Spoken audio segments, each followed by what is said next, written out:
espresso, tak mu tú vrelú rukoveď narvem do gati.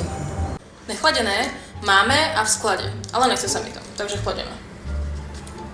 OK, potom si tam pravdepodobne nájdete tak 3-4 pivka zaúčtované navyše, pretože som vás obsluhovala takých 6 hodín, nedali ste mi žiadne tringelty a bola som k vám nesmierne milá aj napriek tomu, že ste ku mne boli drzí a odporní, ako by ste mali mrelevriti. Zdravím, keď tu vidím tak tie vaše deti, ktoré tu vrieskajú, kričia a obťažujú komplet celú reštauráciu, mám na vás takú menšiu otázku. Viete, k čomu sú kondomy? Máte Aperol? Aperol špric nemáme. A keby ste zmiešali biele víno s fantou? Deti? Mohla by som vás síce skasírovať tu, ale ja tu celú dobu behám jak debil a vy tu sedíte na zadku, takže šupku kasa. Dobrý deň, mám nakazané sa vás pýtať, že či niečo nechcete, takže nechcete odísť. Prosím. Čo vám odporúčam?